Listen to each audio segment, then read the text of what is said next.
આજના નવા વિડીયોની અંદર આજે આપણે ભણીશું કે નાનામાં નાની સંખ્યા આપેલી હશે અને ભાગીને પૂર્ણ ઘન સંખ્યા બનાવીશું. તો વિડીયોની અંત સુધી બનાવી રહેજો તો આવડી જશે. તો ચાલો વિડીયો. સૌપ્રથમ સ્વાધ્યાય 6.1 ની અંદર પ્રશ્ન નંબર 3 જોઈશું. આપણે ગઈકાલે ક્વેશ્ચન નંબર 2 જોયો હતો. નાનામાં નાની સંખ્યા છે જે ભાગવાથી બનતી પૂર્ણ ઘન સંખ્યા શોધો.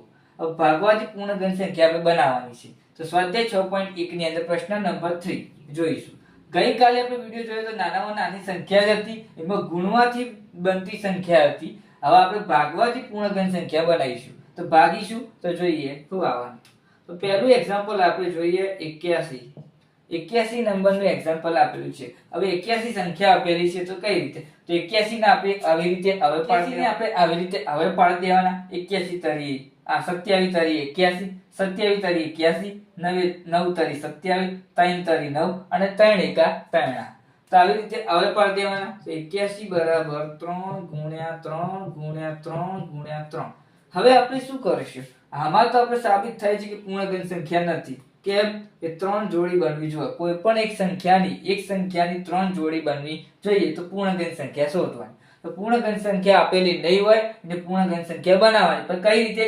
ભાગવાથી, ગુણવાથી નહીં. કાલે ગુણતા હતા એમાં એડ વસ્તુ કરતા હતા. કોઈ પણ સંખ્યા નથી આપેલી એને આપણે સંખ્યાને નવી એડ કરતા હતા. આમાં શું કરીશું? રિમૂવ કરીશું, એટલે કે કાઢી નાખીશું. તો જે સંખ્યા બનતી નહીં હોય એને કાઢી નાખીશું. જેમ કે આ ત્રણ સંખ્યા, એક સંખ્યા આલેલી છે 3 અને આપણે 3 વખત ગુણી નાખી તો પૂર્ણ ઘન સંખ્યા બની. આ વધારાનો નળ હશે તો એના પર કાઢી દઈશું. તો આવી રીતે તો જો 3 તરી 9, 9 તરી 27. તો 3 ની આપણને 3 ઘાત મળી. જે વધારે એની આલેલી છે સંખ્યા એને રિમૂવ કરી નાખીશું. તો સૌપ્રથમ પહેલા આપણે આવું લખી દઈએ કે અવિભાજ્ય અવયવોની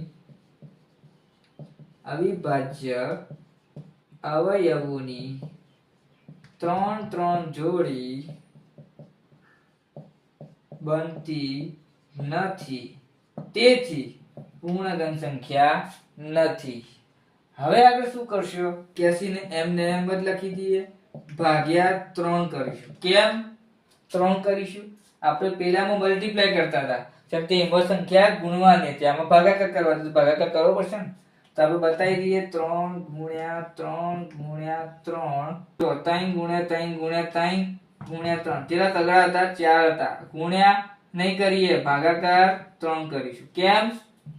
કેમ કરવાના? તો જુઓ 4 સંખ્યા તો પહેલાથી આપેલી જ છે. 4 સંખ્યા પહેલાથી આપેલી છે. આપણે એડ નવો કરવો પડશે ને, કે રિમૂવ કરવા માટે 3 લખે 3 ભાગ્યા 3. તો 3 એકા 3. તો વધ્યો 3 ઉડી ગયા.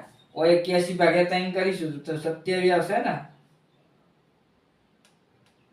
9 તરી 27. એટલે 3 ની 3 ઘાત વધી કહેવાય. આ આન્સર મળ્યો કહેવાય.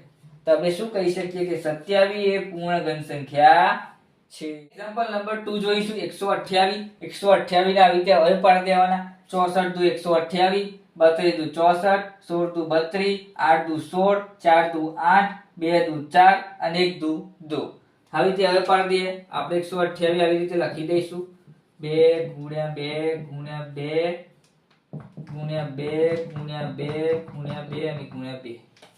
કેટલા બગડા છે? 3 અને 3 6 અને 7 છે બગડા.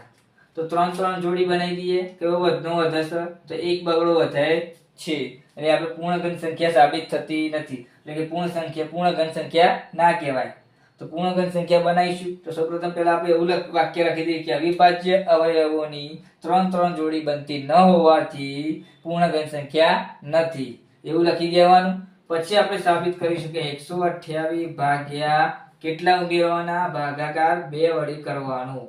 કેમ 2 વડે? તો 2 ને રિમૂવ કરવા પડશે ને, કાઢવાના છે. તો કાઢવા માટે 2 ગુણ્યા 2 ગુણ્યા 2 ગુણ્યા 2 ગુણ્યા 2 ગુણ્યા 2 ગુણ્યા 2. તો આવું કરીશું, ભાગ્યા 2 કરીશું. તો 2 કાઢવા માટે આ 3 તો જોડી બની જ જાય છે. આને તો ઉડાડવાના જ નહીં, પણ આને 2 ને 2 ઉડાડી દઈશું. તો 2 એકા 2 થયા ને. તો ઉડાડી દીધા. 128 ભાગ્યા 2 કરો, કેટલા થશે? 64. તો આન્સર મળ્યો 64. તો 64 બરાબર ચલો મળ્યો. ચમ ડાયરેક્ટ 64 ચીતે કર્યો સાહેબ? મેં કે ગમચાવ 128 ના પાડતા હોય. 64 દુ 128 થાય તો 64 લખી દેવાના. નેચરનો જવાબ આવે. આપણે જે હવે પાડે એમાંથી જ આપણે ભાગાકાર કરવા જરૂર નથી, ભાગાકાર કરવા જવાની જરૂર નથી. 128 ભાગ્યા 2 કરો તો 64 જ મળશે આન્સર. તો 64 આન્સર મળ્યો. 128 ભાગ્યા 2 કર્યા તો 64 આન્સર મળ્યો.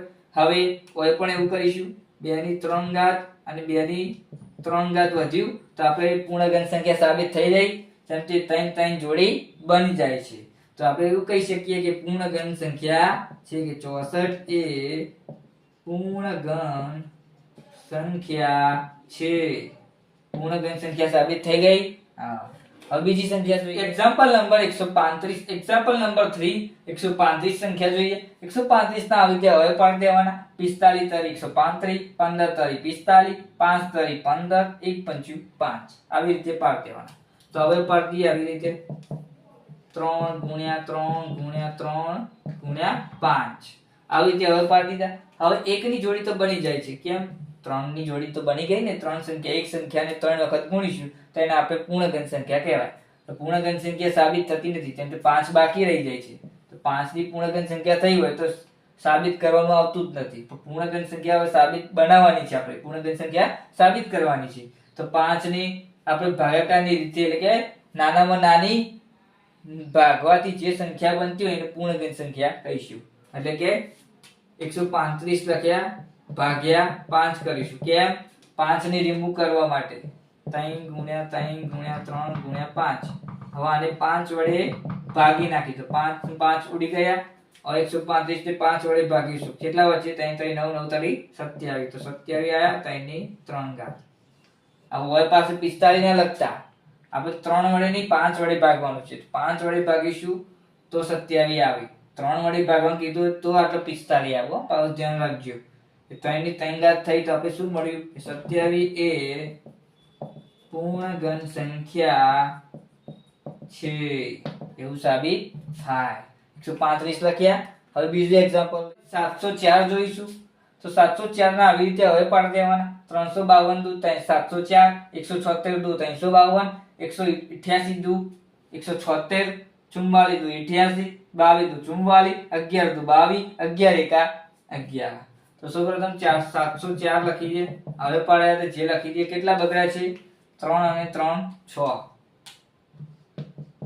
3 બગડા ગુણ્યા 3 બગડા ગુણ્યા 11. હવે જો 3 3 જોડી બની છે જોઈ લઈએ. 2 ની બની છે એક, બીજા 2 ની પણ 11 ની બનતી નથી. તો પૂર્ણઘન સંખ્યા કહેવાય? ના કહેવાય. તો સૌપ્રથમ 704 ને આપણે કેટલા વડે ભાગીશું? 11 વડે. કેમ?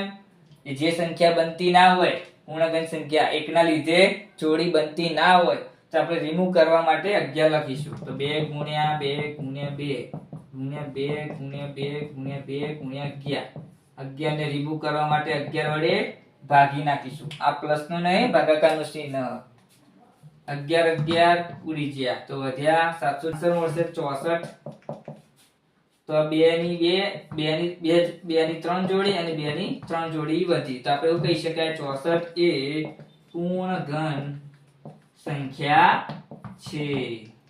સાબિત થાય છે આવી રીતે. તો વિડીયોની આપણે આટલે સુધી રાખીએ છીએ.